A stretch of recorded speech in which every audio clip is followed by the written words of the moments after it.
Emas batangan ini berasal dari sampah, bahan-bahan di dalam barang elektronik yang dibuang setiap tahunnya, diperkirakan bernilai 945 triliun rupiah. Sampah bekas elektronik terdapat palladium, timah dan baja. Untuk mengekstrak logam emas, Anda harus menghancurkan terlebih dahulu bagian-bagiannya, atau bisa juga menggunakan zat asam yang kuat. Di banyak tempat lainnya, para pemulung yang mengolah limbah elektronik tidak melakukan tindakan pengamanan yang memadai, sehingga kini semakin banyak pendaur ulang tunggal yang membuktikan bahwa mereka dapat menghasilkan uang dengan menanganinya sendiri secara aman. Dari garasi kita bisa memulai mendaur ulang semua barang elektronik di dalam negeri, daripada mengekspornya ke luar negeri. Tahap pertama adalah menggiling papan sirkuit yang dikumpulkan, dan mencairkan logam dengan menggunakan cairan rahasia yang berasal dari alam.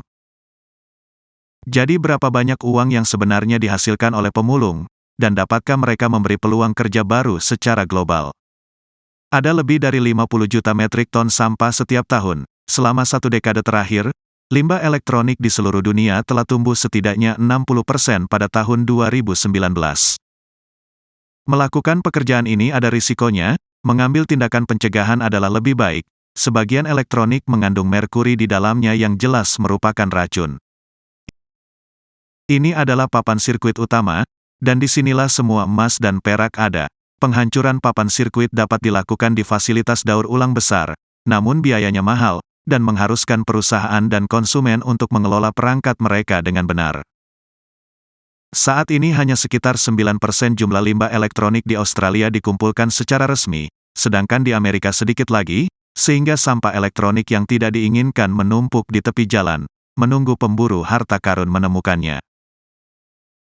Jika Anda melakukan ini sendirian dijamin Anda tidak akan membuahkan hasil, sampai Anda berinvestasi pada peralatan berat yang harganya bisa mencapai miliaran rupiah. Jika Anda menaruhnya di meja penyaring akan memisahkan logam dengan material yang tidak berguna.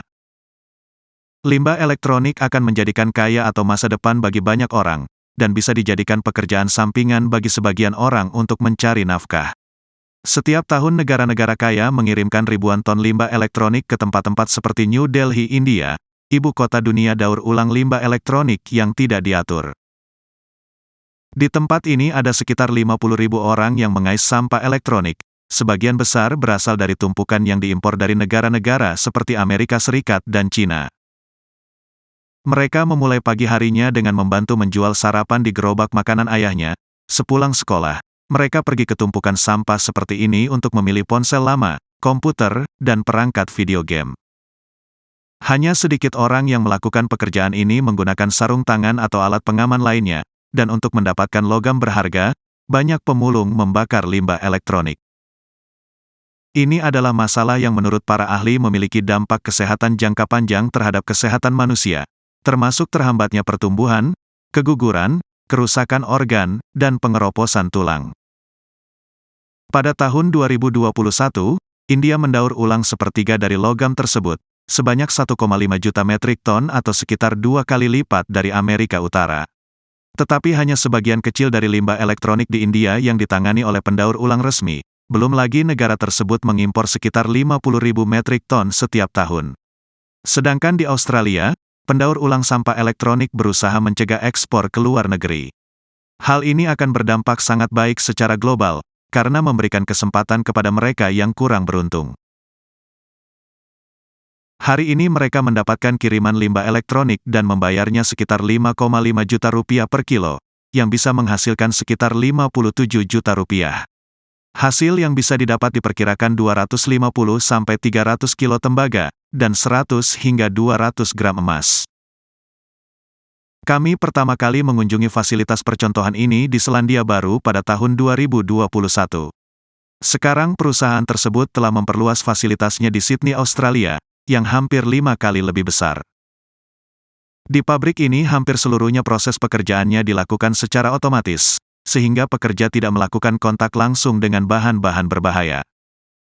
Papan sirkuit ini mengandung sekitar 70% plastik dan 30% logam, seperti tembaga, perak, palladium, dan emas. Mesin ini menghancurkannya menjadi partikel yang lebih kecil yang kemudian akan dilarutkan dalam cairan. Tangki plastik besar mampu memuat kapasitas 25.000 liter, untuk menyimpan papan sirkuit yang telah menjadi partikel selama beberapa jam. Setelah itu akan dikirim ke salah satu alat penyaring. Cairan biru ini mengandung timah dan tembaga dengan konsentrasi tinggi, dan logam lain yang kurang bernilai. Serangkaian pelat ini dialiri listrik yang akan menempelkan tembaga dari larutan. Sekarang larutan ini siap untuk mengekstraksi emas. Disitulah cairan khusus ini yang adalah spesies bakteri dan jamur yang berevolusi untuk berikatan dengan logam tertentu, sehingga Anda dapat melihat warna ungu tua yang merupakan sisa biomasa, yang membuat emas menempel padanya dan membentuk ini. Partikel nano ungu yang indah ini kemudian dibawa ke penyulingan di luar lokasi, untuk diubah menjadi sesuatu yang lebih mudah dikenali yaitu emas batangan ini, dan itulah jumlah emas yang mereka dapatkan setiap hari. Emas ini memiliki berat sekitar 1,5 kg. Harganya saat ini hampir senilai 1.350.000.000 rupiah. Perusahaan tersebut mengatakan bahwa pabriknya di Sydney dapat memperoleh lebih dari 500 juta rupiah per bulan. Proses daur ulang limbah elektronik ini memiliki dampak lingkungan yang lebih kecil dibandingkan dengan bentuk lain dari daur ulang industri lainnya. Apa pendapat Anda tentang emas hasil daur ulang limbah elektronik ini?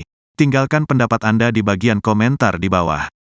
Terima kasih telah menonton, dan jika Anda menikmati video ini dan menganggapnya informatif, silahkan tekan tombol suka dan berlangganan.